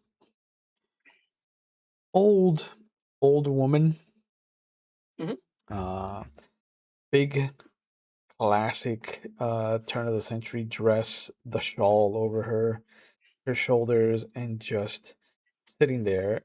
Similar rosary to the one that you have, but she just saying something under her breath, pulls a bead, says something under her breath, pulls a I bead. I take off my hat and I put it over my heart and I give a little nod and go, ma'am, I hate to bother you, but I desperately need a bed for the evening, and my boy will be joining me. He's well behaved. He won't, scuttle the place. He won't leave any markings. He barks when he needs to go outside. He's a good boy. She looks at you, and there's this moment where it almost feels like you're being judged, whether you're worthy to go to heaven or not. Oh, Like that's the look she gives you. yep. And then the thin line of a mouth slightly curls up into a smile. Of course, we have space for you around the back if you do not mind sleeping in the open air. I lean down a little bit. And go, is that safe? Oh, it is it is enclosed. Yes, you will be safe. It's just not accommodations that most people would welcome. Well, ma'am, I've spent the last few months sitting by campfires and eating rabbits and other things that I've caught. So having four walls around me is an improvement. And this way then, and she reaches inside, grabs a lamp, and Hmm. will turn the dial so the flame gets bigger, the orb of light gets wider, and it pushes the fog further and further away from the two of you. But she Hmm. takes you around back, and as the swath of light washes over the surroundings, you will see that there is a kind of not barn, but definitely a larger shed. It looks like it may have housed a horse, a beast of burden at some point. There's a space where it looks like maybe a cart similar to the one that the little peddler had would have fit. But Hmm. now there is a concentration of hay that has been made into like a little L-shaped kind of love seat in the Hmm. corner. There's a table uh, with like a clay jar, like a carafe for water, you imagine. And then there is a hammock where the base of the cart would be. Uh, it looks like it's made of something other than twine or straw or fiber.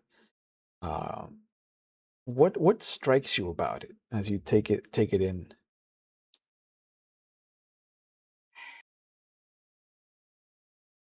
It seems a little too neat to be a random space. Mhm, It's like everything was set this way. It's not like things fell this way. Um, Wolf smells around mhm.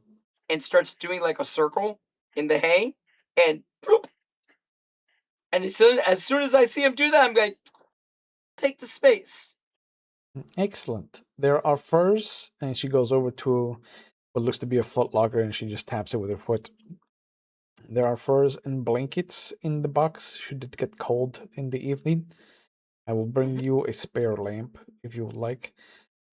Yes, And please. she points to a little, what looks to be a quarter circle of rocks in the corner. Um, Mhm. there is lumber around the back that you can put over there for a cooking fire if you would like, or something to Fantastic. keep you warm in the evening. Yep. Well, And as soon as she like leaves to get the lamp, I am mhm, going right to get the firewood. okay, yeah. Yeah, like I set up like a little pyramid of firewood Hmm. so I can like throw wood in it later, and I Yeah. set that up. Yeah. Yeah, by the time you come back, she's already sitting, like standing at the table. She's put the lamp down. She's got a Hmm. little. She's. It looks like she's filled the carafe with water, or replaced it with a similar one. But there's also a little like not mason jar, but definitely like a little glass jar of what looks to be that honey liquid that you recognize as lamp oil. Hmm. She goes, "Your accent is not from here, so I must warn you, the bells have been rung." Yeah, man. If you don't mind me asking, what is it with the bells? I heard them going like in two different directions. So I'm assuming more than one person's walking around ringing these bells. It is the guard. They ring the bell to warn us that the gravel is on the loose. The gravel? Gravel. What is a gravel? The gravel is the mountain spirit. Comes down when it is hungry. It has to be appeased. Um, as she says that, Mhm. Rolf's head comes up. He goes, "Arr," and puts his head back down. Yep. I'm like, me and Wolf have the same agreement about that little story there. I'll stay here. Thank you. Yes, it is for the best. The gravel does not come out this far. The ocean is Mhm. not good for it. But Mhm. if people come, they will have to take refuge, so you will have to share Okay, your space, but they rarely come out this far. fair enough. Um, so yeah, thank you for everything. Um, a small question. Do you have any bottles of I don't know liquor I might be able to buy? Oh, no, I no. am parched and I have not had a good drink in weeks.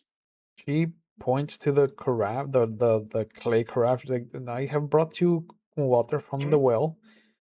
You have plenty to drink there, but you will not find a lot of liquor in this town ever since the mine is shut down. Fair enough. I thought maybe I should ask. Thank you. Yes, of course. If there is If anything, you don't mind, where's the well in case I want to get some more water? oh, over here, and she takes you around to the other side of Hmm. the lighthouse, and you will see that there is a little garden. It looks like she's got potatoes, some uh, kind of trellises for tomatoes, what looks to be maybe strawberries. There's a couple of what looks to be flowering trees that might become fruits. Um, but there is a stone well, a little circle of a stone well.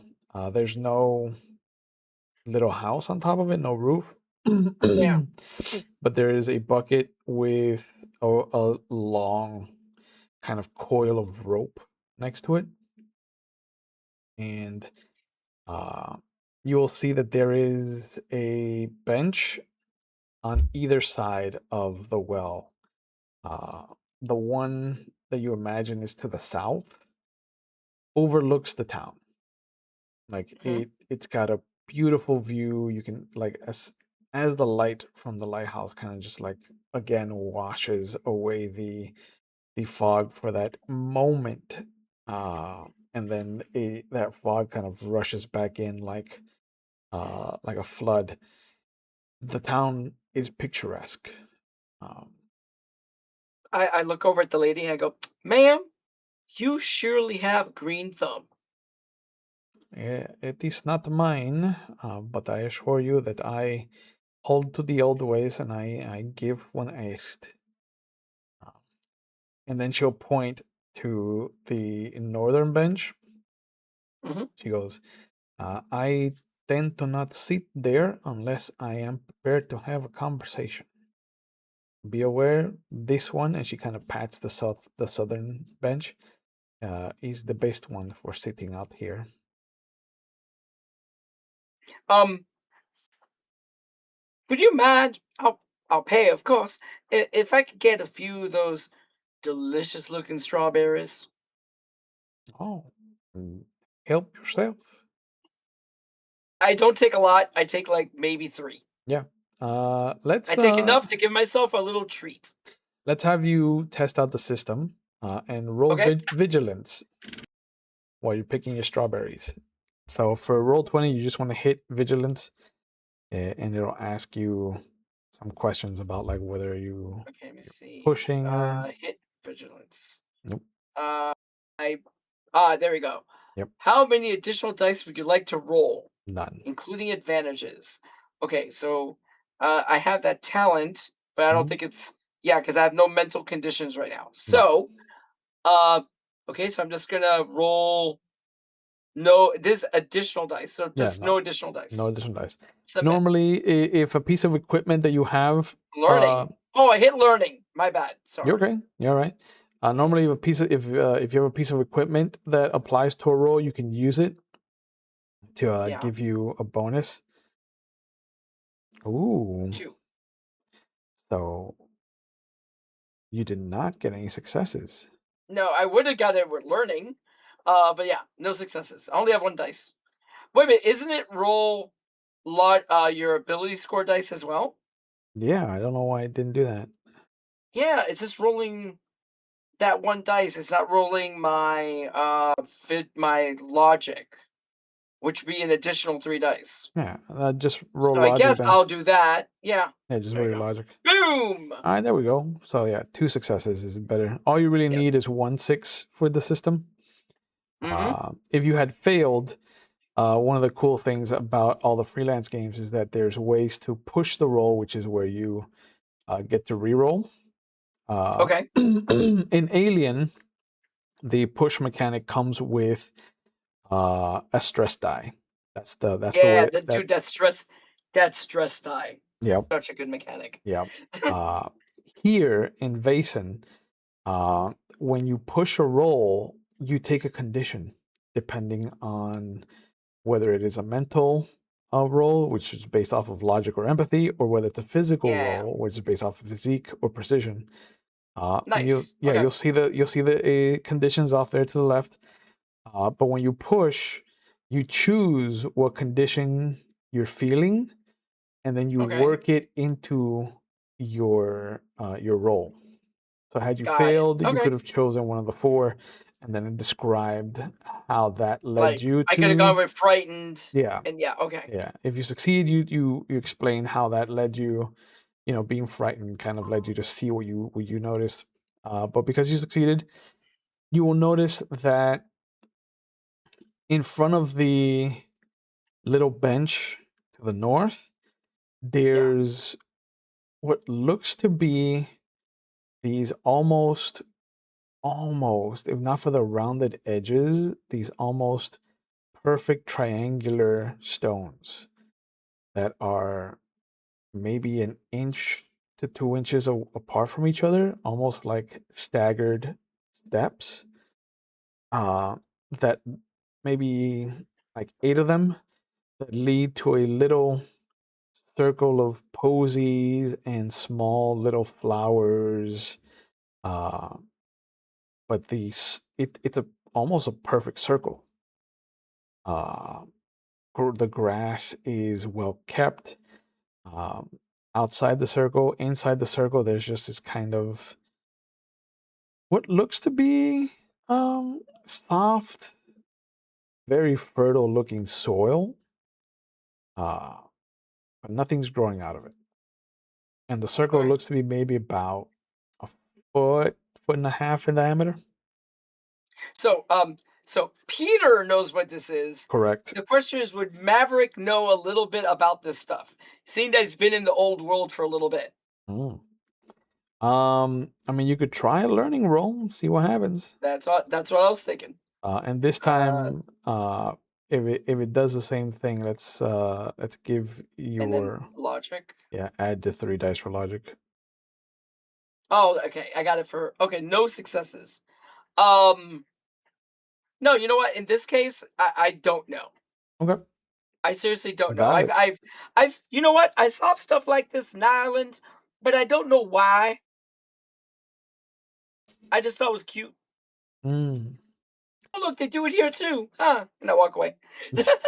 Yeah, and she walks with you until you go back to the little Hmm. shack, and she goes, um, they they will do another round of bells when it is Hmm. safe to go back into the streets. But Ah, until okay. until you hear them, it would be best to just stay in the confines of this little inlet where the Oh, lighthouse sits. ma'am, I am fixing to fall asleep and get a damn good nap in. Um, do you know when they're going to be doing mass at the cathedral? Oh, that is not a orthodox mass. That is, and she kind of lowers her voice. There's nobody anywhere near earshot that could do anything to her, but she still lowers her voice Yeah. out of like the fear, the old world fear. Um, Mhm. that is for what some of the people here have considered a cult. I Oh, um, I wouldn't say cult, but it is definitely a group that cult-ish. it they are a group of people that go out. They would welcome the interaction with the gravel if they could. That is what kind of people that they are. Again, this completely triggers my Mhm. figure out the next puzzle. Yeah. Um, they, I know, and you know what? Those people sound fascinating. I would like to maybe listen in, see what I could learn about this country of yours, because as you can tell, ma'am, I'm not from here. I have heard your accent and I understood this.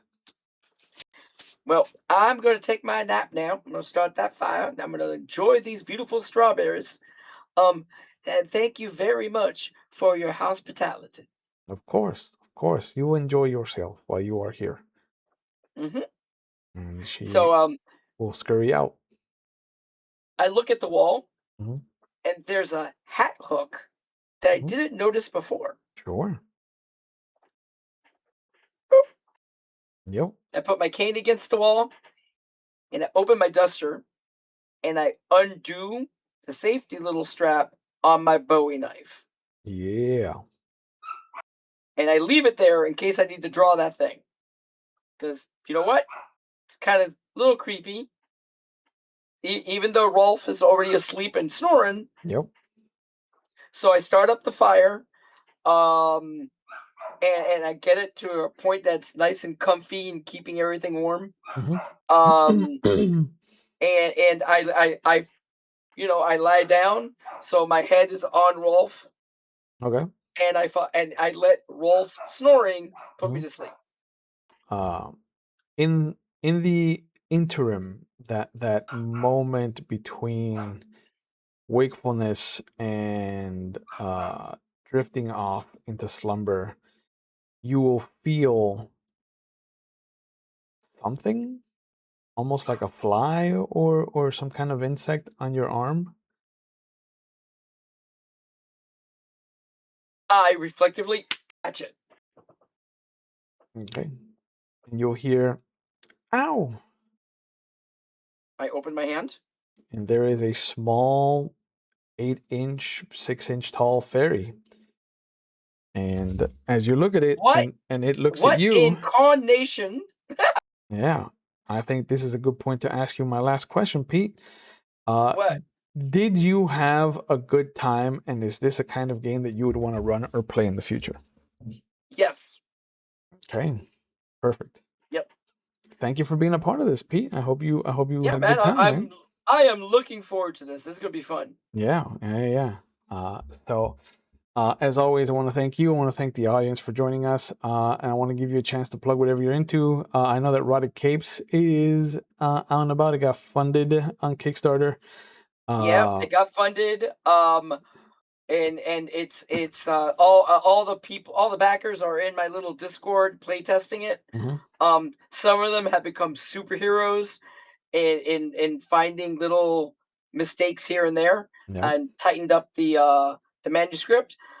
There's only like two little things I need to add, and I think I am officially done. nice, Yeah, nice. it's a good feeling. It's a good feeling. Yeah. But yeah, I'm pretty happy with where everything leveled. I'm updating the fast play rules Mhm. to the new rules, which will be up on our website, which is paradigmconcepts.com. Yeah. We just had a refresh of the website. Uh, I need to tweak some of the art, but we just did a whole new website, which is awesome. Um, and we will be at Gen Con this year Nice. with Yeah. Studio 2 Publishing. Studio 2. Yeah, we'll be with them. We always have a booth with them. Nice. And so it's funny during the day, because I don't work enough. During the day, I'm running our booth. And at night, I'm one of the managers for the Marvel role playing game room. Of course you are. Yeah. So if you want to try the Marvel role playing game, come on Yeah. by and give it a whirl. If you want to meet me and talk about Rotted Capes and Arcanus, you can find me at the booth, or you can find me anywhere around the con. I'll be everywhere. Nice. Speaking of Yes. Arcanis, I know that you might have said this in passing, but Mhm. I definitely clocked it. Are you learning Pathfinder 2 because you're gonna port Arcanis to Paizo, or is that something that you can't? That's the plan. The funny thing is, I went up to Eric. Mhm. I've known Eric forever. Yep. Since before he started Paizo and started doing Dragon magazine and stuff. And I went up to him and I went, "Hey, we're doing Arcanus Pathfinder edition." He looked at me and goes, "About freaking time." Yes, I agree. Little story, a lot of people don't know this. They were considering buying Arcanus, Oh. but our world is so different than your average D&D world Mhm. that they decided to go with their setting. But for a while, they were playing around with the idea of buying the Arcanus setting and making it the setting for Pathfinder. So it's kind of like Full circle moment. Yeah, it's yeah. I So yeah, love it. I'm trying. I've never played second edition. I got the books. Eric hooked me up at Gen Con. Thank you, Eric. You're awesome. Nice. And yeah, he gave me players 1 and 2, Yep. and then I bought the DM's guide, the DM core. So I have them. I've been reading through them. Our goal is not to rewrite Pathfinder; Yep. it's to flavor Pathfinder Good. to fit Arcanus. Because I don't want you to feel like you're playing Pathfinder and Arcanus. I want you to feel like you're playing Arcanus. Yes. Yes, but Excellent. yeah, that's a Okay. project that we're currently working on. Okay. There's another project I'm working on that I had a brainstorm, and I might be playtesting it at Gen Con. Um, and what Is else? that the I'm is that already what we working. talked about with regards to the other Yeah, thing? Okay. Okay. yeah, and I'm already working on the first supplement for Ruddy Capes. Okay. It's called the Scavenger's Guide. I like it. Scavenger's Handbook. I like it. Handbook. It dives more into like scavenging and stuff like that. Um, and I kind of have like I had this idea for it. It's not going to be a big book. I think it's going to be a 64 page. Okay. But it's going to be one of those. I'm having fun writing it. Like I'm going more into like gadgeteering rules and stuff like that. If you want to make a MacGyver character, you could totally do it. Yes. Thank Dude, you. a MacGyver character during the zombie apocalypse would be so useful. 100%. 100%. Get me that duct tape. Get me Yeah. that old engine. I'm gonna make a bomb. It's like, man, I was so useless as a fucking sidekick in the past. Now I'm A plus rock star. Yeah. Hell yeah. That's the character I would play. Yeah, dude. So anyways, yeah, that's what I'm doing now. My I life has gotten in the way and I haven't really focused on the statmonkey.com blog, Yeah. Because but you had a weekly I blog. had yeah, dude. It's I had all this the ADHD. Oh, all this motivation. Oh, Yep. look, something shiny. Ah, Yep. but I wrote an article that is it's I have to I came up with a theme for what I want to write about. And my theme is if you're GM Mhm. You're already a game designer. You just don't know it yet. Ooh, I like that. Every GM is a game designer. Don't be afraid to be one. Yeah. Yeah. Yep, that's my thing. That's my flag, the one I'm planting. I fully intend to, after Gen Con, because you know my madness before the conventions. Yep. I'm always like a lunatic. After Gen Con, I'm going to actually start doing little videos on like game design and stuff like that. I told you I want to do the interviews with some Mhm. designers. I already got Matt Forbeck, said he's Nice. cool. So I got a few game designers I want to bring on and just talk like what inspires you to come up with these rules? Where do you get this? How do you do that? Like I really want to talk to Matt about how he came up with the 616 dice Okay. because it sounds gimmicky. When I heard the game, I was like, "Oh my god, this is so gimmicky." And then I played it and I'm like, "Oh wow, that works. That works really well. Holy shit." And like, the facts that the stats say Marvel again, I thought super gimmicky. It works. And I want to like pick his brain about how he got there. Like, was it a flash of inspiration or was it like a bunch of notes and he picked the best one? I want to know. Yeah, no, that's definitely a Because conversation. game design is a lot messier than most people think it is. Yes, it really is. That's Yep. definitely a conversation I want to be a fly on the wall for. Yeah. But again, Pete, thank you for being a part of this. I hope that Vaesen is a game that you get to run or play in the future. Thank you to the audience for joining us. As always, we take mental health on the channel very serious. So please, if you're watching live on Twitch or if you're watching on YouTube, their phone number is going up now, but you can always go to findthehelpline.com if you feel like you need help.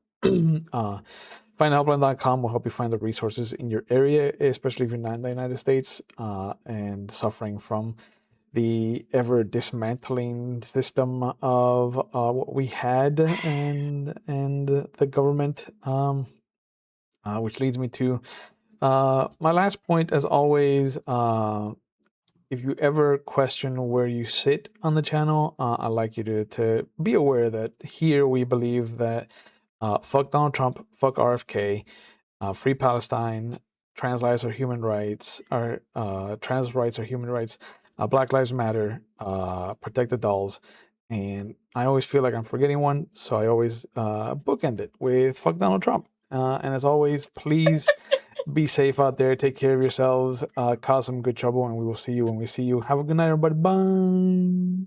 Peace out, everyone. Good night.